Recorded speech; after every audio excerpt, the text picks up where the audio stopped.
اعوذ باللہ من الشیطان الرجیم بسم اللہ الرحمن الرحیم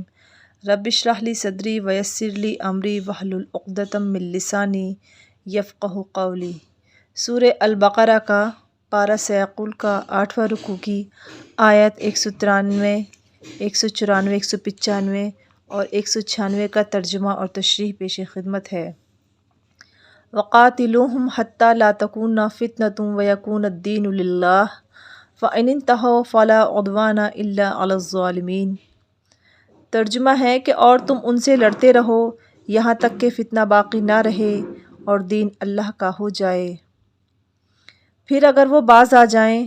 تو سمجھ لو کہ تشدد سوائے ظالموں کے کسی پر نہیں ہونا چاہیے۔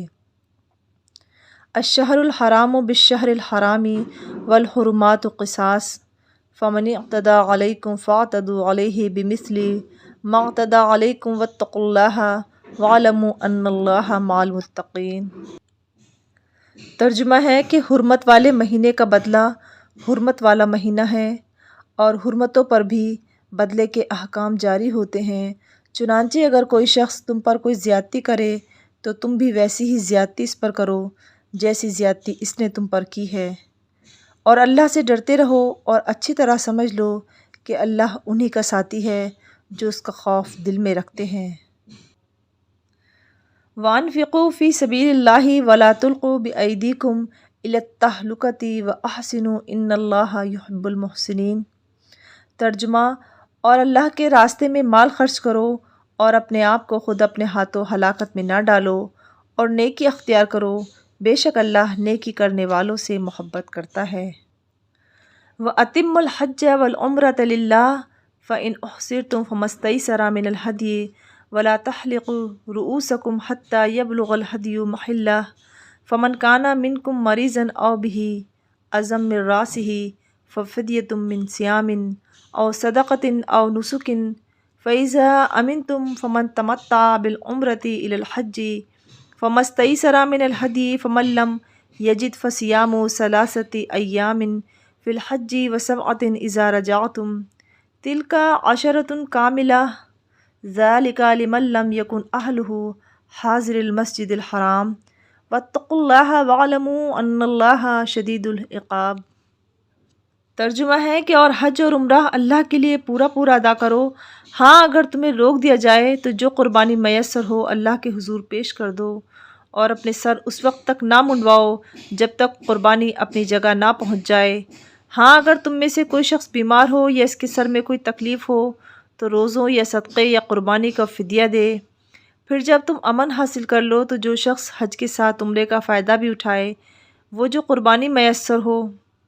ہاں اگر کسی کے پاس اس کی طاقت نہ ہو تو وہ حج کے دنوں میں 3 روزے رکھے اور 7 روزے اس وقت تک جب تم گھروں کو لوٹ جاؤ، اس طرح یہ کل 10 روزے ہوں گے۔ یہ حکم ان لوگوں کے لیے ہے جن کے گھر والے مسجد حرام کے پاس نہ رہتے ہوں، اور اللہ سے ڈرتے رہو اور جان رکھو کہ اللہ کا عذاب بڑا سخت ہے۔ جیسا کہ آپ نے پچھلی آیت میں بھی اس رکوع کے یہی دیکھا تھا کہ صلح حدیبیہ کے موقع پر جو مشرکین مکہ نے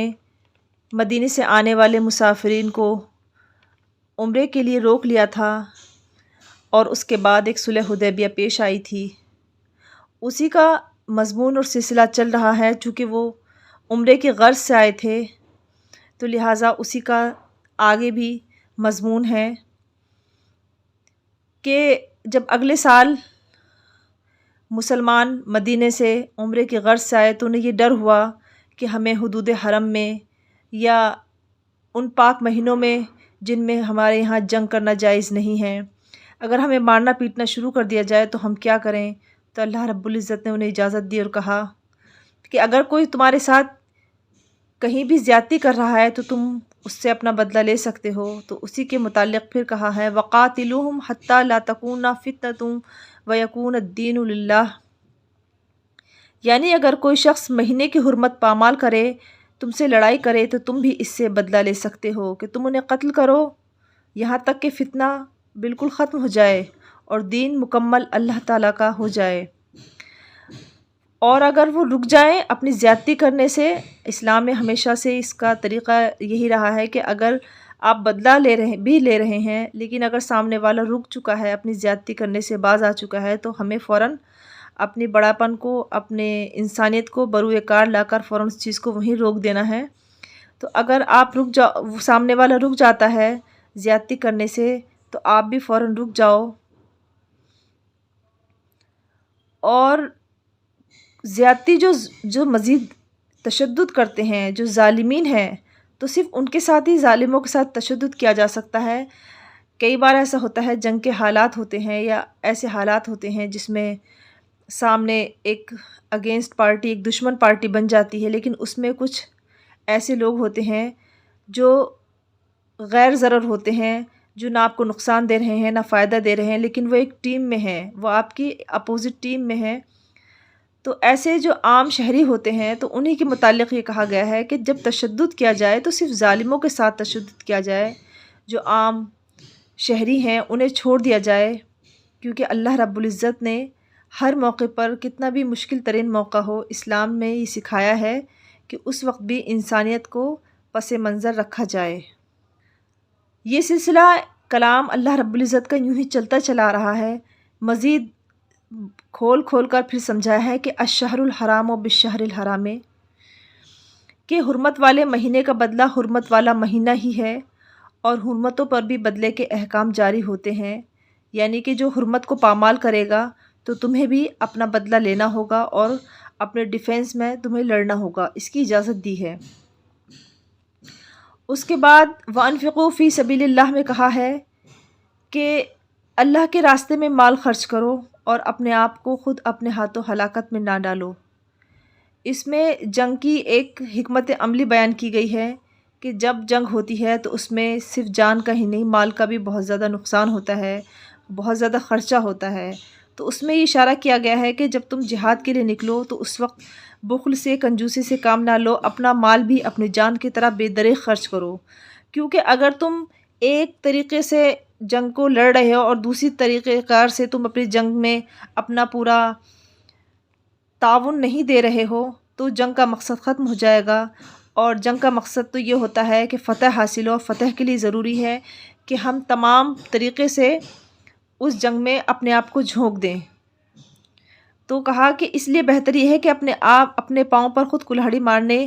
کے بجائے اپنے مال کو اللہ کی راہ میں خرچ کرو، اور پھر کہا کہ اگر ایسا کرو گے تو یہ نیکی ہوگی، اور نیکی اختیار کرنے والوں سے اللہ تعالیٰ بےحد محبت کرتا ہے۔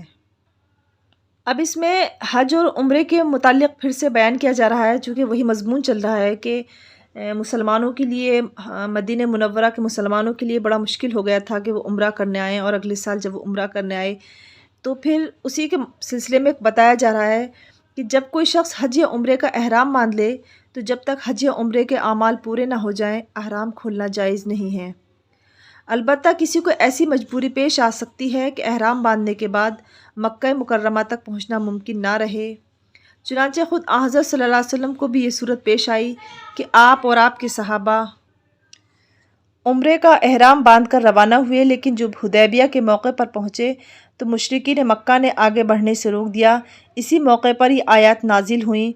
اور ان میں ایسی صورتحال کا یہ حل بتایا گیا کہ ایسی صورت میں قربانی کر کے احرام کھولا جا سکتا ہے۔ امام ابو حنیفہ رحمۃ اللہ علیہ کے مسلک میں یہ قربانی حدود حرم میں ہونی چاہیے، جیسا کہ اگلے جملے میں فرمایا گیا ہے،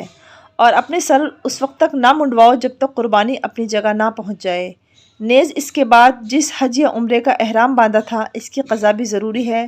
چنانچہ حضرت صلی اللہ علیہ وسلم نے اس عمرے کی قضا اگلے سال فرمائی۔ اسی آیت میں جب مزید فرمایا گیا ہے کہ ہاں اگر تم میں سے کوئی شخص بیمار ہو یا اس کے سر میں کوئی تکلیف ہو تو روزوں یا صدقے یا قربانی کا فدیہ دے، تو اس کا مطلب ہے کہ احرام کی حالت میں سر منڈانا جائز نہیں ہوتا ہے، لیکن اگر کسی شخص کو بیماری یا کسی تکلیف کی وجہ سے سر منڈوانا پڑ جائے تو اس کو فدیہ دینا ہوگا، جو یہاں پر ذکر کیا گیا ہے۔ احادیث کی روشنی میں اس کی تفصیل یہ ہے کہ 3 روزے رکھے جائیں، یا 6 مسکینوں کو صدقۃ الفطر کے برابر صدقہ دیا جائے، یا 1 بکری قربان کی جائے۔ اس کے بعد اسی آیت میں مزید کہا گیا ہے کہ فمن تمتع بالعمرۃ الی الحج فما استیسر من الہدی فمن لم یجد فصیام 3 ایام فی الحج و 7 وسبعۃ اذا رجعتم،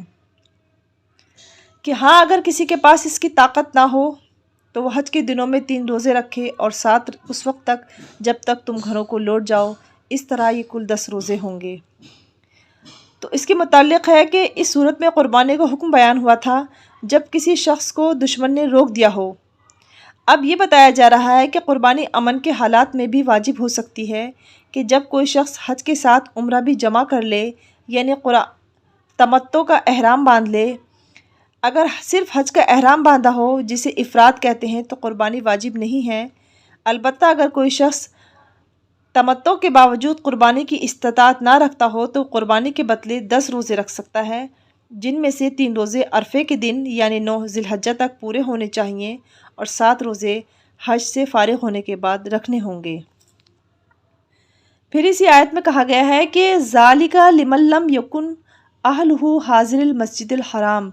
یہ حکم ان لوگوں کے لیے ہے جن کے گھر والے مسجد حرام کے پاس نہ رہتے ہوں۔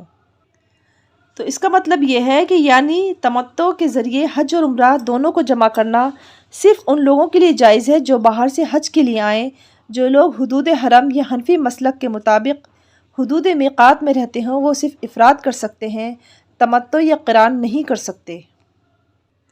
پھر اس آیت کے انتہا میں اللہ رب العزت فرماتے ہیں وَاتَّقُوا اللَّهَ وَاعْلَمُوا أَنَّ اللَّهَ شَدِيدُ الْعِقَابِ، اور اللہ سے ڈرتے رہو اور جان رکھو کہ اللہ کا عذاب بڑا سخت ہے۔ اللہ رب العزت اپنے تمام جتنے بھی احکامات ہیں وہ بیان کرنے کے بعد ایک بار پھر یاد دہانی کراتے ہیں کہ جو شریعت نے قانون بنا دیے ہیں اس میں ہر طرح کی آسانی مہیا فراہم کی ہے۔ تمام پریشانیوں کے باوجود بھی اگر انسان انہیں کرنے سے قاصر ہے تو اس کے لیے بھی اللہ تعالیٰ نے راستے بتا دیے ہیں، لیکن پھر بھی انسان چور راستے نکال کر کئی بار اسلام کی حدود کو پامال کرتا ہے۔ تو ایسے تمام اوقات کے لیے اللہ رب العزت کا آخر میں ایک دھمکی ہوتی ہے اور اس سمجھانے کا ناصحانہ انداز بھی ہوتا ہے کہ جان لو کہ اللہ تعالیٰ کو تقوی پسند ہے، اور جو اس طرف عمل نہیں کرتے ہیں، جو تقوی نہیں کرتے ہیں، تو پھر اللہ کا عذاب بھی بہت سخت ہے۔ صدق اللہ العظیم۔